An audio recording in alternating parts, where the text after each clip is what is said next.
How's that, David? Ooh, yeah.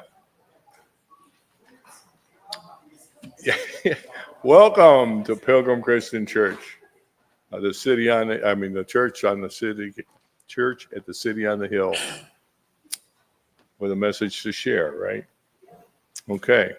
Well, John Dixon is here to play an incredible concert for you, and I wanted to give you a little bit of background on why I'm even up here doing this. And Judy and I have known John and Karen Dixon for nigh on to 30 years as members of the Providence Presbyterian Church in Virginia Beach, musically involved in the vocal and bell choirs with John at the organ.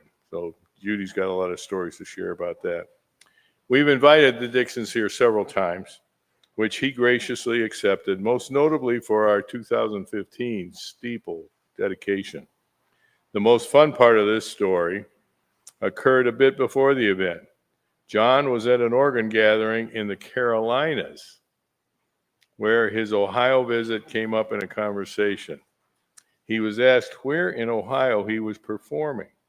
John answered, a small church in a small town east of Cleveland, Chardon specifically. The response was, I don't believe it. I carried the pipes in while installing that organ. What a small world. So, thank you, John, for graciously accepting Pilgrim's invitation to grace our church once again with your music. Thank you.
I have a fan club down here on the front pew. So, well, good afternoon, everybody. Thank you for that welcome, Paul. In the next hour or so, I'm going to play some of the music that I've written over the last 35 years. I've now written over 1,000 pieces.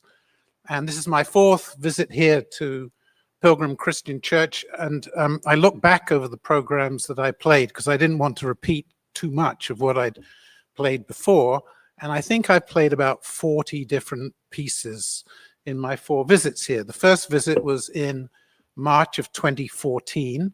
And then I came back with Karen in November of 2015 to help with, excuse me, to help dedicate the new steeple. More about that later. And then I came back in 2018 as part of my project to play in all 50 states between my 60th and 70th birthdays, because I was in my 50s the other 2 times. So I had to come back to play again. And then COVID got in the way. And so here we are helping you celebrate the 75th anniversary of the merging of the church and the 10th anniversary of the rebuilding of the steeple. So here's what we're going to do. If you look at the program, you'll see that the pieces are sort of in sections, and there are themes to the different sections, and I'll talk in between. And so if you wish to applaud, perhaps wait until the end of the section and then applaud. Now, of course, if you just get overcome with excitement and feel that you have to applaud for a particular piece, go ahead.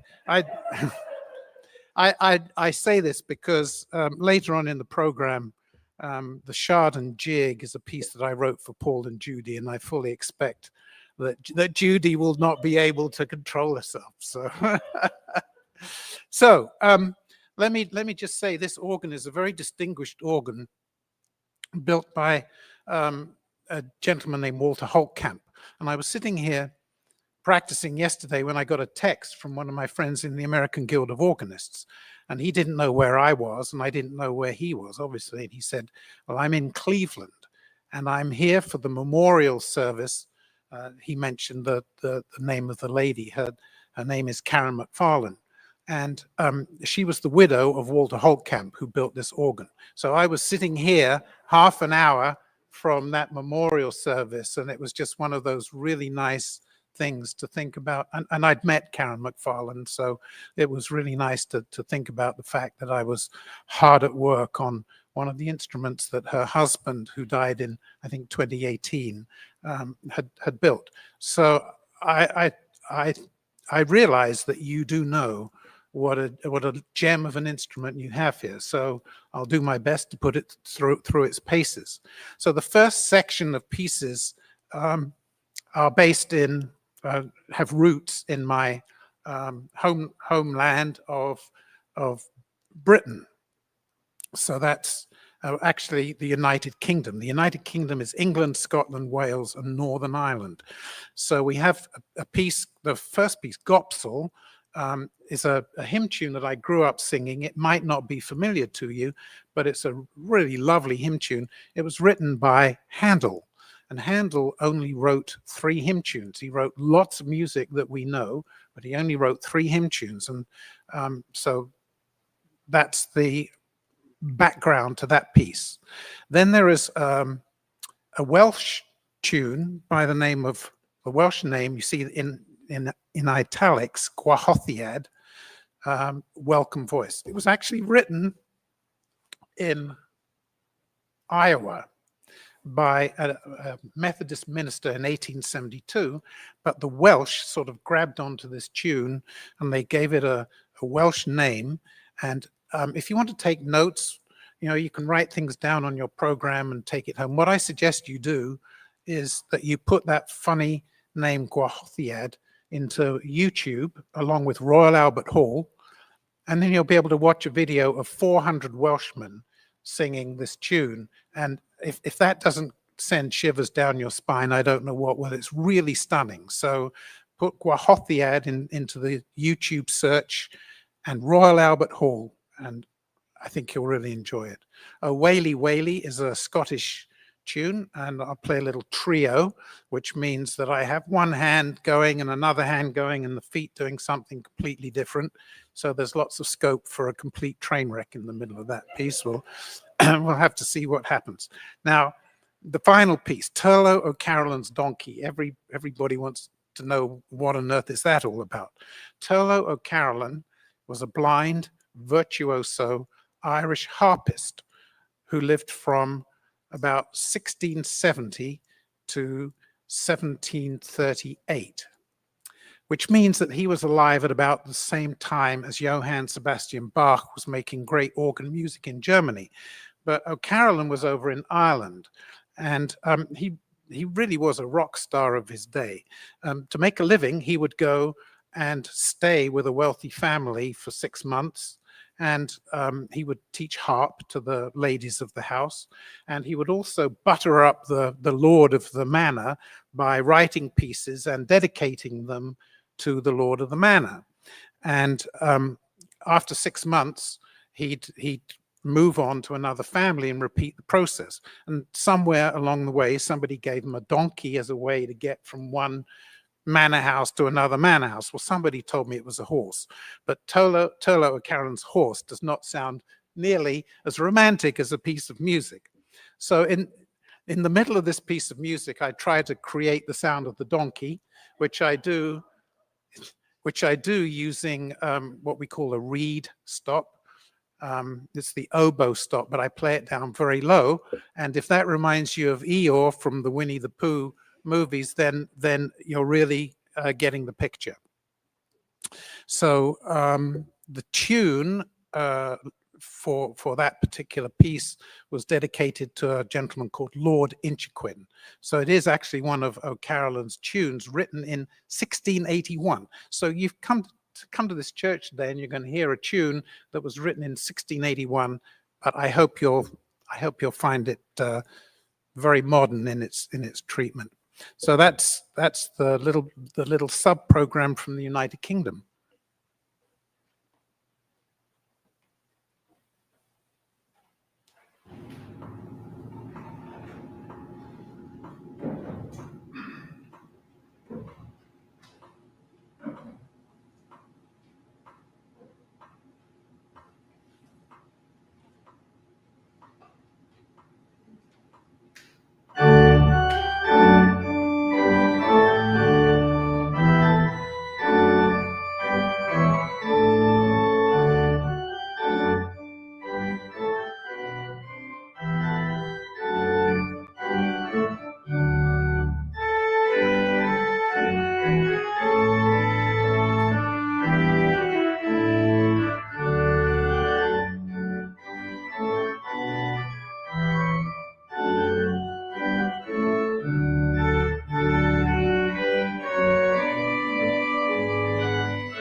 Thank you. Well, having arranged some tunes from the other side of the Atlantic, time for some American melodies.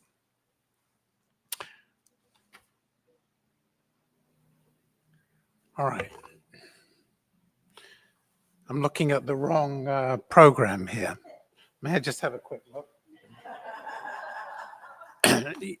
I've learned to put a program up here so I remember what I'm playing. Now I've learned I need to put the right program up here. Okay, so on one of my previous visits, I played a piece that I had written for the secretary at our church, Providence Presbyterian Church, Karen Cagney, when she retired. And I played this piece as the offertory for the last Sunday that she was in church. And she was a big Jimmy Buffett fan. And the piece I played was actually Cheeseburger in Paradise. But you can hardly put offertory on Cheeseburger in Paradise in the church bulletin. So what I did was I translated it into Latin. And so in the bulletin it said, offertory on Cibus Casiesque in Paradiso, which everybody thought was extremely learned. Well, half the people thought that, and half of the congregation was in on the joke, and so the pews were vibrating, and there were people looking around wondering what was going on. So it's the same kind of principle at work here. Pastoral on Ancoram Solvere. And this is a piece that I'm sure Paul's going to enjoy. Ancoram Solvere, anchors away. So we have a new pastor at our church who's a Navy chaplain, and he told me that this was his favorite piece. So I made this arrangement for Joel, and I'd like to play it for you because I thought Paul would enjoy hearing Ancoram Solvere. Then I'm going to play Wayfaring Stranger, which is an old folk tune. It's associated with the spiritual tradition. Then Shortening Bread, which is also a folk tune. I actually learned this tune in England when I was about 8. I remember singing it at an all-city choir concert.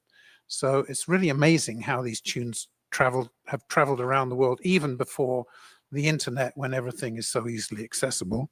And then finishing up the section with Holy Manna, which is a very strong hymn tune from the early 1800s.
Well, now I'm going to ask Scott Duncan to join me. And this is one of the great joys of making live music. You can go around and somebody says, oh, you know, we have a new piano. It would be nice to feature the piano in the program. And I've written some piano organ duets. So we're planning on playing one of those today, and all being well, there'll also be one in the worship service tomorrow. So come to church tomorrow if you want to hear more. So this is another of the great old American hymn tunes, How Can I Come From Singing, written by a pastor by the name of Robert Lowry, who wrote some really amazing tunes that we still sing to this day. Shall We Gather at the River is another one of his. But I love How Can I Keep From Singing? And so this is a chance for me to thank Scott for welcoming me here and letting me spend a lot of time at his organ bench. You know, it's just not something that we can take for granted. It's always nice to go and play a recital where you truly feel welcome. And we had lots of emails to get ready for this visit. And we're quite excited about playing this piano organ duet for you right now. So How Can I Keep From Singing?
So everything I'm trying to do is to share the music. So sharing means sharing playing with other people as well as sharing for an audience. So that was really good fun. Thank you. Thank you, Scott.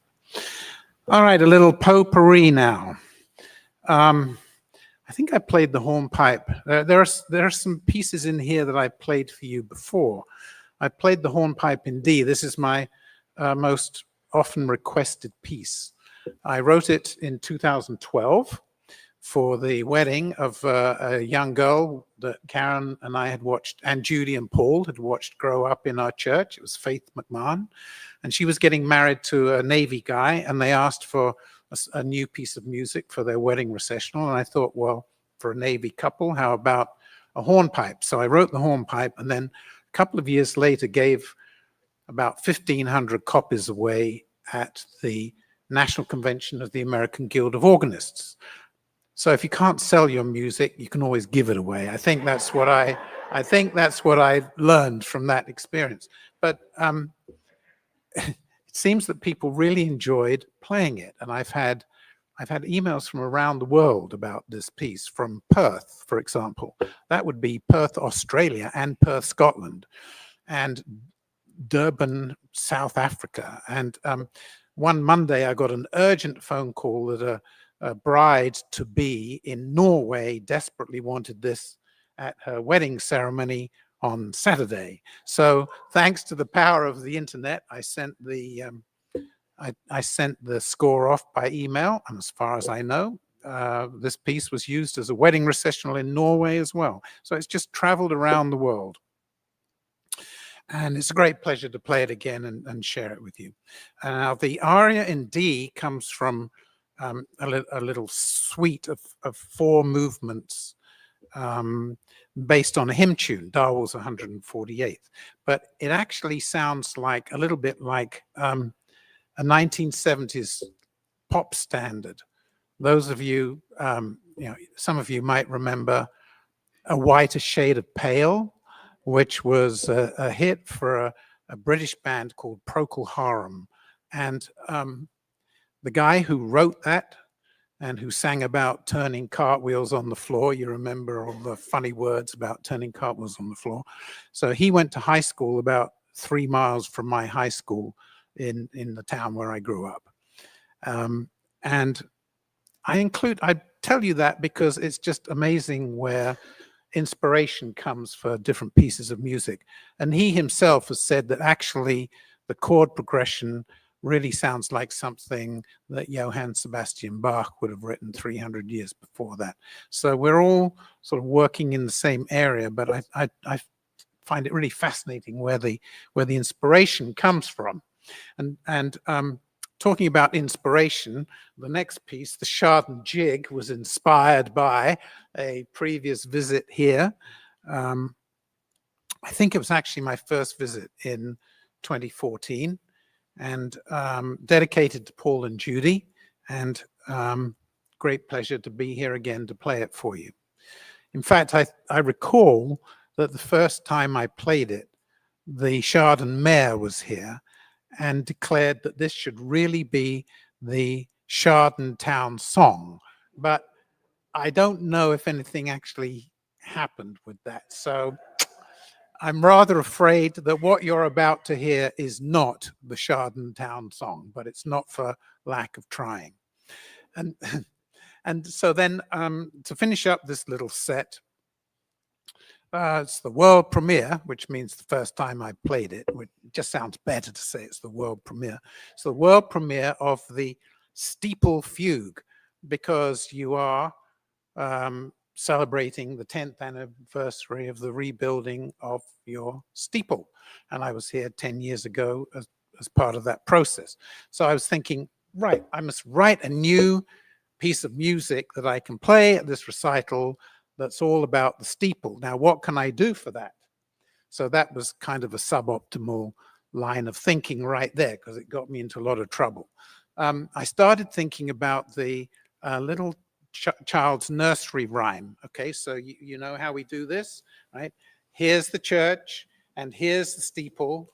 Look inside, and here are the people. Now, I've discovered that most Americans don't know that there's actually more to that. Do any of you know what comes after that? All right, it goes like this. Here's the church, and here's the steeple. Look inside, and there are the people. Here's the parson climbing the stairs, and here he is saying his prayers. And so I think that this was something that Victorian governesses would say to their children, you know, their charges when they were putting them to bed, to get them to say their prayers. So over here, I thought, well, there must be a tune for these words. So I went on YouTube. I couldn't find a tune. All I got were kindergarten teachers doing 15-minute videos of here's the church and here's the steeple, look inside. So then I made a second suboptimal decision. I decided I'd write my own tune. So the tune goes like this. Here's the church and here is the steeple, look inside and there are the people. Right, just kind of like a basic tune. Then I made my third suboptimal decision and decided that I was going to arrange this as a fugue. Now, for those of you who have any musical background, a fugue is a rather complicated form of musical construction, because you take that tune and you have it in lots of different voices coming in at different times, which means that I have to play it with this hand and that hand, and then I have to play it on the pedals. I'm thinking, now, why am I writing music where I have to play this tune on the pedals? Why am I doing this to myself? But at this point, it was too late. I was getting close to the recital, and I thought, oh my goodness, I'm going to have to do a fugue, but it's a steeple fugue, and I thought, that probably should work. So in there, I have actually, the thing about the fugue is once you've got the melodies coming in all the different parts, then you're free to have as much fun as you like. It's actually a form of music that can be quite expressive and interesting for a composer. So I've actually woven in the Westminster chimes a couple of times. So you're going to hear the Westminster chimes because, well, they're in a steeple, right? So good idea. Okay, so we'll finish up this rather eclectic set of pieces with the world premiere of the Steeple Fugue. And I guess I'd better get on and play it for you.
Oh, I love it when a plan comes together. That was so you know quite a lot went into that, and you heard the first performance, and I was really happy.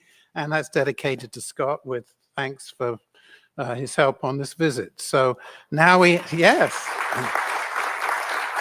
So so now we have the Shard and Jig dedicated to Paul and Judy, and the Steeple Fugue dedicated to Scott. So what a lot of fun.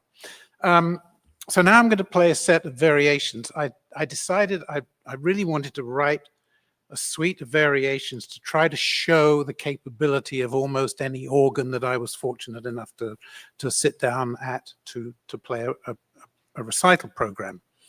And so I wanted a tune that everybody knows. And I think you probably all know this tune. I found a few people who don't. And it's an Irish folk tune that dates back to 1745. And you probably don't know it as an Irish folk tune because in the 1800s it was co-opted by the men who worked on the sailing vessels of the day, and it became known as a sea shanty. So that's your first clue. I'm not going to tell you what it is. I will play it first as the theme, and then I'm going to do different arrangements to highlight what this lovely organ can do. So the first arrangement is an aria. Personally, I believe the world can never have too many arias. An aria is an air, a beautiful melody, and I really like playing beautiful melodies.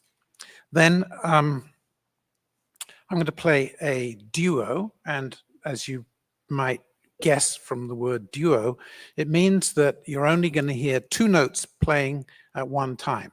So it's just two melodic lines set against one another.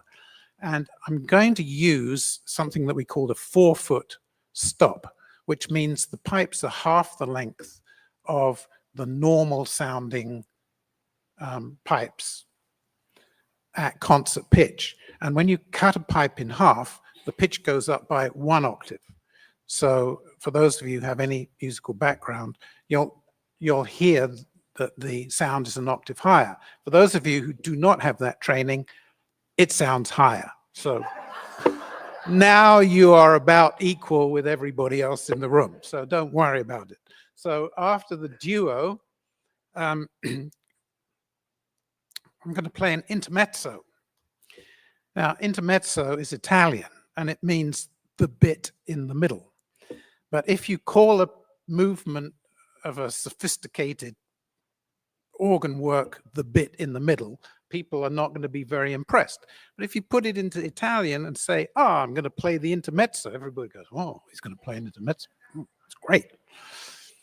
So the intermezzo is really just a chance for me to wonder why on earth I was stupid enough to write a solo for pedals, which comes next.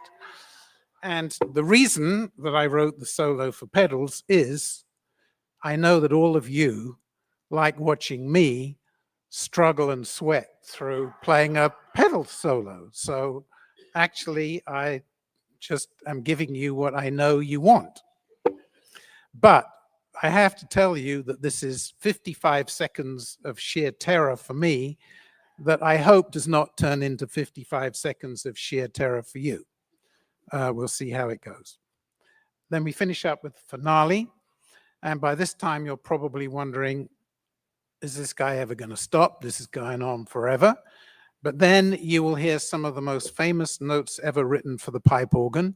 There's just a little fragment of Johann Sebastian Bach's great toccata in D minor that you will all recognize.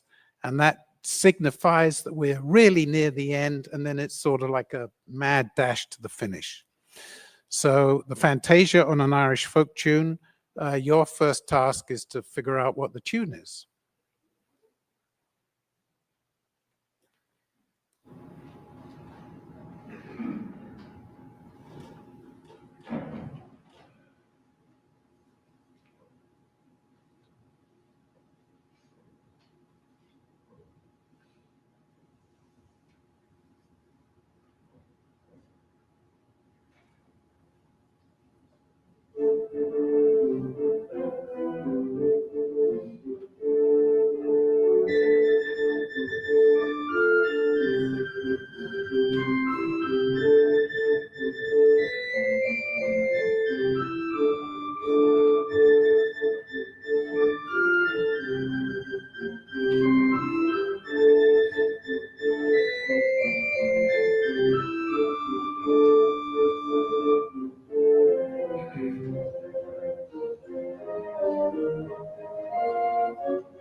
Thank you.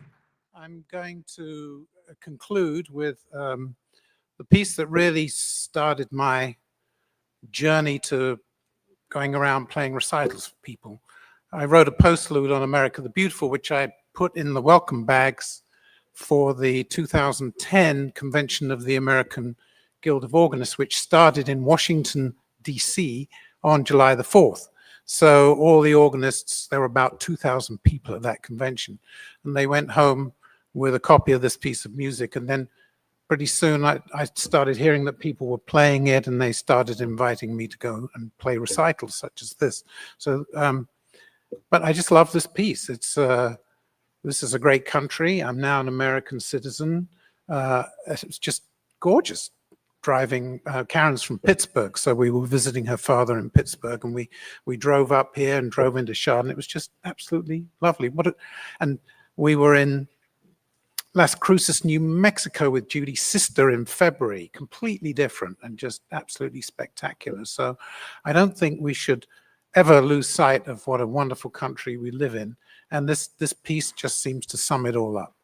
So thank you very much for spending the afternoon here. I hope you've enjoyed the program, and I'll be happy just to stay and chat afterwards. But for now, I'm going to conclude with the postlude on America the Beautiful.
Thank you very much. Actually, that was a plant. I do have one more piece if you'd like to hear it. This is a true story. I don't usually play encores. I get to the end of the program, I'm exhausted and just, wow, thank goodness we're done. But I have a piece that I premiered this year in Memphis, Tennessee. And I thought, well, I'll just practice it and see how it sounds. And I'll wait until nobody's in the church. So I was here practicing, and then I hear this clapping, and it's Paul, and he was sitting right there, and he was absolutely quiet as a mouse. So I played through this piece thinking I was alone in the church, and Paul heard it. So I thought, okay. All right, so the story behind this piece is that I played in Memphis, Tennessee. And at the end of my program, I said, and I didn't dare put this in the program because I thought, well, they might throw me out of town if they don't like what I'm about to do. So I said, you know, I grew up in England, and in the early 60s, when I was 6 or 7 years old, if you had said to me, you know, John, one day you're going to play an organ recital in Memphis, Tennessee, I would have said, you must be crazy. I said, I only knew two things about America in the early 1960s. One was that the cars had these really big tail fins. And the other thing was that there was this guy in Memphis, Tennessee named Elvis Presley, and that was about it. So I said, well, I think I'm going to play for you one of our favorite hymns, as it might have been interpreted by the King of Rock and Roll. So, and I call it, wait for it, Amazing Graceland. Now, I told Karen that I was going to do this, and she said, you can't do that. Really? She said that. And then I played it for her, and she said, oh, yeah, I think you can. So I did, and they didn't run me out of town. So that was the piece that Paul heard me playing. And so I thought I'd finish up by playing Amazing Graceland for you.